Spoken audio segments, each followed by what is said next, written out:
Friends, so we are going back to writing, and I need your notebooks out, and you have your pencil handy. If you need to stretch a little bit and wiggle, stretch and wiggle, and then grab your pencil and your notebook. And you are going to start to write down the things that I have on this chart. I'd like you to open your notebook up, and I'm grabbing my notebook. And I would like you to make a page that says how to end an essay. Or not an essay, but how to end a story. So here's the thing. If you were learning to cook, you wouldn't just make up the dinners. You'd look in a cookbook from an expert, wouldn't you?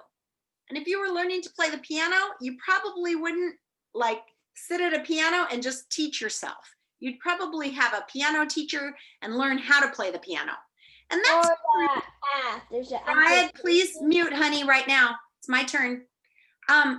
That's true of writing as well. There are a lot of people who know a lot of things about writing, and they're experts, and we're going to learn from them.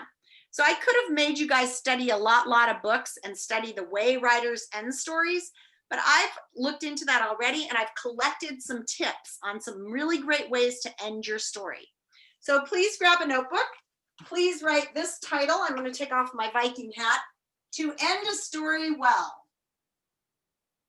And write that in your notebook. To end a story well. And then make a line under it and put number 1. So right now you're all writing in your notebook. So Rad, I don't see you writing. I see Tomomi is. Good job, Rad. Get your notebook out. Taking notes, you roared. Good job. To end a story well. Hopefully you can read my sloppy handwriting. Good job, Joey. Where's Tyler? You grabbing a pen? Okay, everybody is taking notes right now. How to end your story. To end a story well. Our very first tip is to leave a lasting image. So that story that we just read, I bet that you have some images in your brain from that story that you're going to remember. In our story 11 that I read you the other day, I don't know how many of you remember the very end and that image of that tiny red balloon floating away. You remember she said, I hope today is far, far away, like a tiny, tiny red balloon floating away in the sky. So far you can't even see it because she wanted the day to be gone.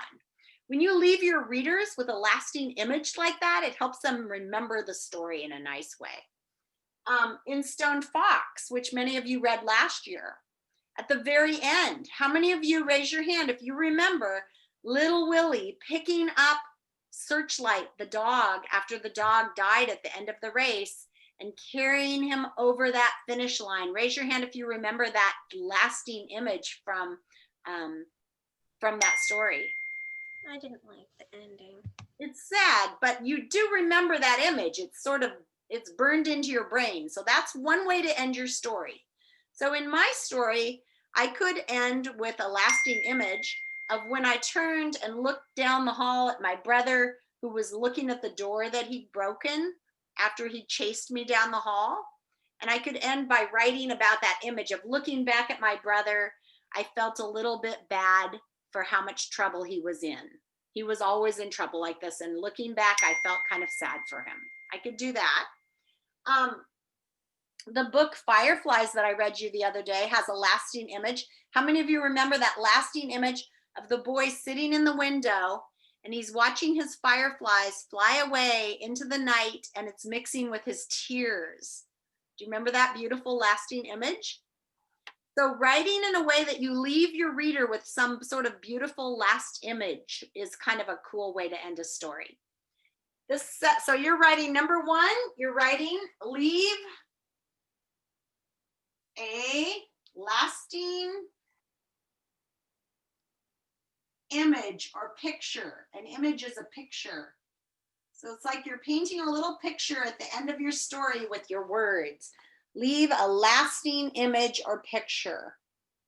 Leave a lasting image or picture. Sorry, my handwriting is a little sloppy on this thing. It's hard to write on paper. Whiteboards are easier. I should have just gone over to the whiteboard in the front of the classroom, except there's no classroom there. It's just a wall. Okay. The second way that is a really good way to end a story is to repeat something from the beginning. So number 2, repeat something from the start. Do you remember how 11 started out with, today I am 11. I am 11, 10, 9, 8, 7, 6, 5, 4. And then in the very last part of the book, she did it again. She said, today I am 11. I am 11, 10, 9, 8, 7, 6, 5, 4. And she repeated it. In my story, if I started it with a hint at the trouble to come, like I could have said, I couldn't have guessed that today would be a day that would change my life forever, as a big hint at the start. I could do the same hint at the end. Looking back, there's no way I could have guessed that today would have been a day that changed my life forever. And you just repeat the exact line that you did at the start of your story. And if you're thinking, well, I didn't start my story in a way that's easy to repeat, then you can always go back and add something to your hook that's like something you could repeat at the end. That's a great writer's tip. Okay, the next way that's really a great way to finish your story is with a flashback memory. So flashback memory right here. 3, a flashback memory. These aren't the only ways to end stories, but these are strong ways to end stories. Please don't end your story with, well, that's all I have to say, the end. That is not a good way to end your story. All right, so a flashback memory works like this. You say something like, I will always remember that last time I saw my grandmother, or I will always remember the day my sister got hurt and it scared me. Or looking back at my life, I think that was a day that was one of the scariest days of my life, or one of the days I learned the most. But you do some sort of flashback. I'll always remember, or looking back. I'm going to be looking to your stories to see which one of these you choose to finish it with.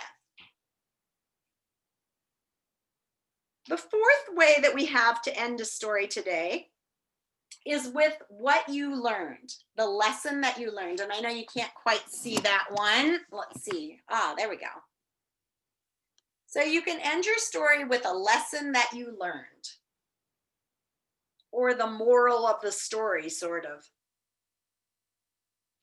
So let's say your story was about, I don't know, bike riding and getting kind of crazy, or trying to do a jump and then crashing. You might say, that was the day I learned to think before I jump. Or you might say, even though I would have, so in my story, it was about fighting with my brother. And my lesson, I said, is even though I would have many more fights with my brother, that was the day I learned he was human too. So this is a good place to bring home your message and make it strong. Maybe if your story, like your Gerard story, is about meeting his little baby brother for the first time. So you might say that was the first day I realized I was no longer alone in the world. I would always have my brother. That's a lovely way to end your story. So what we normally do in class now is I push you guys to try out these different ways of ending your story. So in other words, with my story about my brother, I might start out by ending it with a lasting image of looking down the hall. And then the next time I'm going to sit and I'm going to write the ending again.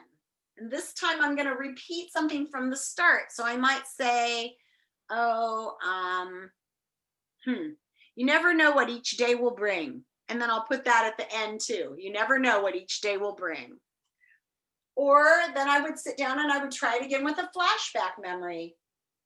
I'll always remember that crazy day when my brother broke the door. Something like that, right?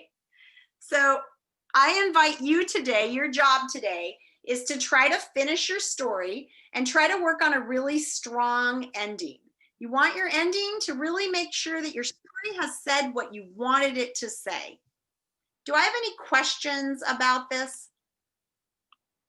The ending or the story?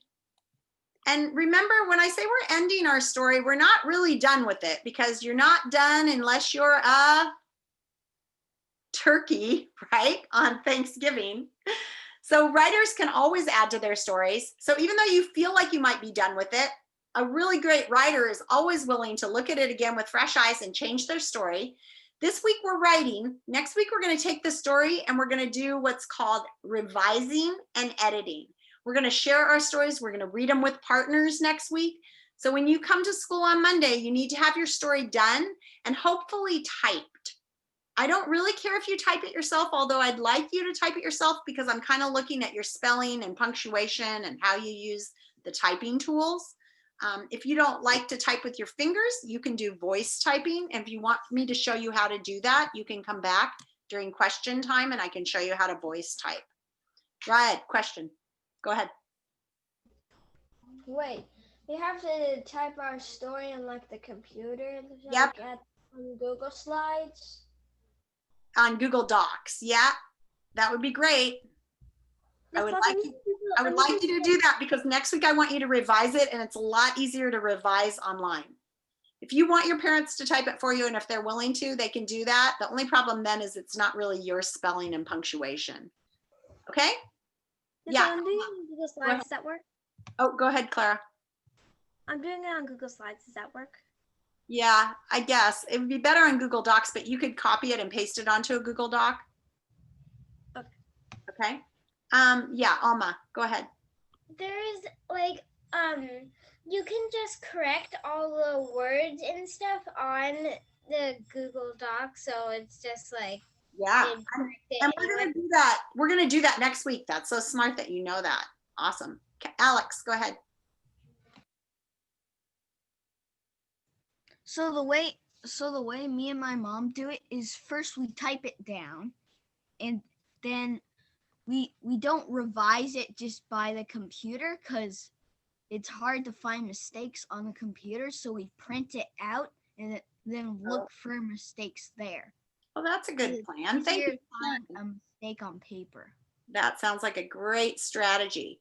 Okay, so at this point, we're going to move on to the last part of today's class, which is the kids who are doing the regular Florida Virtual. So if you're not doing the choice program this weekend, you're doing the regular lessons, then you're going to go to breakout rooms right now.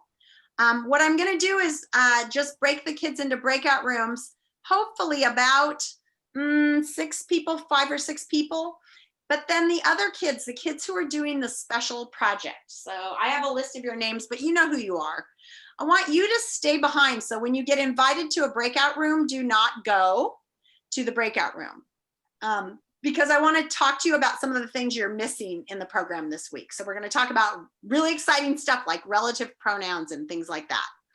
So, so you guys can stay with me and the other kids are going to go to the breakout room.